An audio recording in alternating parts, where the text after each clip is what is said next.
Baiklah, Assalamualaikum warahmatullahi wabarakatuh. Sobat-sobat semuanya, saya ucapkan selamat kepada teman-teman yang sudah dinyatakan lulus di Prasanggah. Dan semoga saja nanti kita mendapatkan kabar gembira untuk di pengumuman Pascasanggah juga dapat melenggang dengan lancar ya. Dan kita akhirnya bisa lulus semua. Nanti kita mengikuti untuk proses tahapan setelah pengumuman kelulusan Pascasanggah, yaitu kita mengisi DRH untuk penetapan nomor induk P3K. Dan nanti untuk pengisian DRH itu akan dilaksanakan pada mulai dari tanggal 11 ya, 11 April 2023 nanti sampai dengan tanggal 30 April ya tahun 2023. Itu adalah untuk keperluan usul penetapan nomor induk P3K untuk kita semua, teman-teman.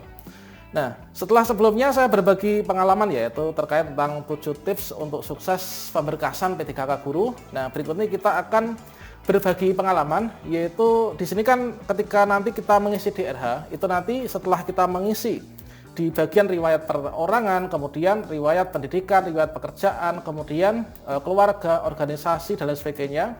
Nah, nanti kita akan masuk kepada tab berikutnya, yaitu unggah dokumen ya.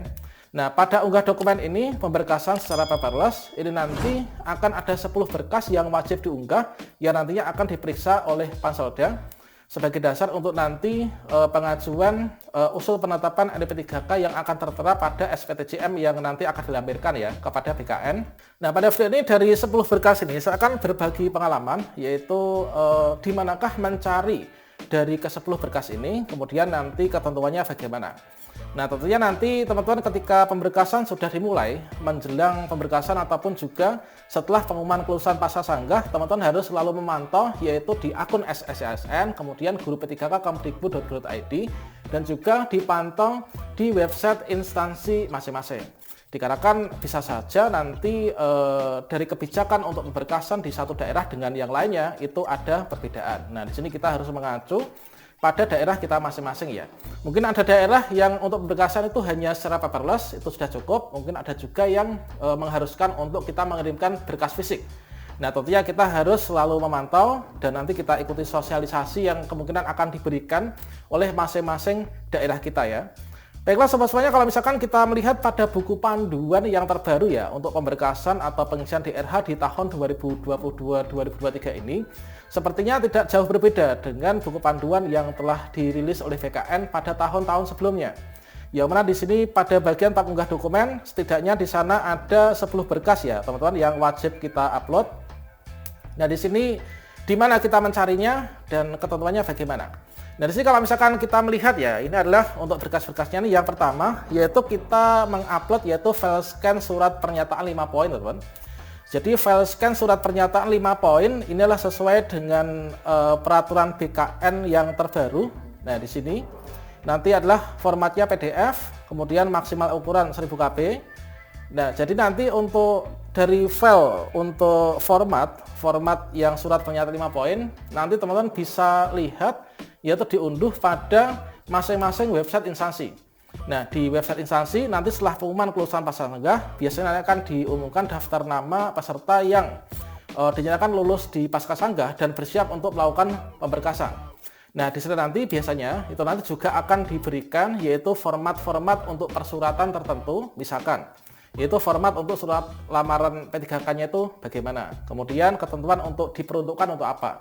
Apakah untuk pemberkasan P3K atau pemberkasan CASN, nanti kita memantau pada kebijakan di website instansi kita masing-masing. Sama halnya dengan surat pernyataan 5 poin ya, itu nanti juga akan diberikan di sana. Jadi kita bisa mengunduh formatnya, kemudian kita isi, kemudian berikutnya setelah kita isi kita tempeli dengan materai ya. Kalau misalkan diharuskan untuk memberikan materai, dan materainya itu adalah materai 10.000 ya untuk ya sekarang ini. Nah, setelah selesai kita pastikan benar. Ini adalah kita nanti bisa scan ya. Scannya ini kita menyarankan untuk biasanya untuk hal-hal yang sangat penting ini kita pakai scanner yang bagus ya untuk kualitasnya. Kita bisa saja menggunakan pakai HP kan sekarang untuk scan itu, tapi kalau misalkan saya pribadi ini kurang puas kalau misalkan hanya scanner lewat HP, mungkin kualitasnya akan lebih baik kalau misalkan menggunakan mesin scanner yang asli ya. Jadi untuk surat pernyataan 5 poin ini kita dapatkan dari masing-masing website instansi, nanti kita bisa unduh ya dari sana, atau mungkin semoga saja nanti di akun SSCSN kita nanti akan ada template-nya, nanti kita bisa unduh dan diisi sesuai dengan data diri kita. Kemudian yang kedua yaitu ada file scan surat keterangan catatan kepolisian ya. Nah, di sini yang masih berlaku. Nah, SKCK ini kalau misalkan untuk keperluan pemberkasan CASN ya, baik itu CPNS maupun juga P3K, itu biasanya dicarinya, kalau di daerah kami ya, itu sudah ditentukan. Yaitu dicarinya itu adalah di kantor polisi selevel atau setingkat di kabupaten atau kota. Nah, kalau misalkan di daerah kabupaten, daerah kami itulah di Polres ya, yaitu Kepolisian Resort yang ada di kabupaten. Nah, biasanya untuk pencarian SKCK ini tentunya teman-teman sudah mengetahui ya untuk persyaratannya bagaimana, ini sudah kita bahas pada video sebelumnya. Jadi kita datang ke Polres kemudian meminta surat SKCK yaitu untuk keperluan pemberkasan atau pengangkatan P3K atau CASN. Tentunya untuk peruntukannya nanti kita bisa pantau sosialisasi ataupun juga di website instansi kita masing-masing. Nah, itu teman-teman. Kemudian setelah kita mendapatkan SKCK-nya, berikutnya kita scan kan. Nah, di scan, setelah itu nanti kita bisa unggah ya pada tab unggah dokumen di link pengisian DRH dan juga pemberkasan. Kemudian untuk yang ketiga yaitu file scan daftar riwayat hidup ya. Nah, riwayat hidup di sini ketika teman-teman sudah mengisi DRH mulai dari data pribadi, perorangan, kemudian data pekerjaan, riwayat pendidikan, keluarga, organisasi dan lain sebagainya, maka pada bagian unggah dokumen nanti di bagian paling atas itu kan. Nah, untuk tutorial pengisian DRH dan upload berkasan sudah disediakan pada kartu video ini ya. Silahkan teman-teman bisa cek. Nah, di sana nanti akan ada dua menu, yaitu cetak DRH perorangan ya. Cetak DRH perorangan yang isinya adalah daftar riwayat pribadi kita. Berikutnya ada DRH riwayat. Nah, kedua DRH itu nanti kita cetak. Nah, kemudian kita isi. Nah, untuk DRH perorangan itu nanti ada bagian-bagian tertentu yang wajib kita tulis dengan huruf kapital dengan menggunakan tinta warna hitam ya, kita salin. Misalkan kolom pertama itu kan DRH perorangan itu nama kita siapa. Nah, di bawahnya itu ada tanda bintang. Kita tulis lagi. Kemudian tempat lahir kita tulis ulang bawahnya dengan huruf kapital. Kemudian tanggal lahir itu juga kita tulis. Nah, berikutnya untuk DRH diriwayat. Nanti di bagian paling bawah itu ada yaitu kita tanda tangani ya, ditulis tempat pengisian daerah kita ini di kabupaten mana, kemudian diberikan materai, ditandatangani nama terang gitu kan. Nah, dari kedua DRH ini, jadi untuk DRH itu nanti kita unduh di aplikasi SSCSN kita masing-masing. Kita unduh, kemudian kita isi, kemudian kita scan jadikan satu file, kemudian nanti kita upload ya pada tab unggah dokumen yaitu di poin ketiga yaitu file scan DRH atau daftar riwayat hidup. Kemudian untuk yang keempat yaitu file scan surat pengalaman kerja yang telah dilegalisir oleh pejabat ya. Nah, bukti pengalaman kerja. Nah, di sini kita mendapatkannya itu adalah tentunya kalau di daerah kami biasanya kalau yang di sekolah negeri itu biasanya kemarin itu ditentukan yaitu akan diberikan oleh Dinas Pendidikan, teman-teman. Jadi prosedurnya kalau misalkan teman-teman di sekolah negeri ya, kata daerah kami kemarin itu adalah membuat semacam pengajuan dari masing-masing sekolah, kemudian nanti disampaikan ke Dinas Pendidikan, dilampiri dengan SK pengangkatan dan juga SK perpanjangan per tahunnya. Nanti sebagai bukti kita itu pengalaman kerjanya itu sejak kapan sampai dengan kapan. Kemudian apakah kita pernah terputus ataukah tidak. Nah, nanti setelah itu nanti dari Dinas Pendidikan akan memberikan surat pengalaman kerja. Dan itulah nanti yang akan kita scan, kemudian kita upload pada bagian unggah file bukti pengalaman kerja ini. Kalau misalkan di sekolah swasta, itu dari mana dapatnya? Nah, sekolah swasta ini adalah biasanya itu didapatkan dari di mana yayasan atau tempat kita itu pernah bekerja itu kan, yaitu mengajarnya di mana.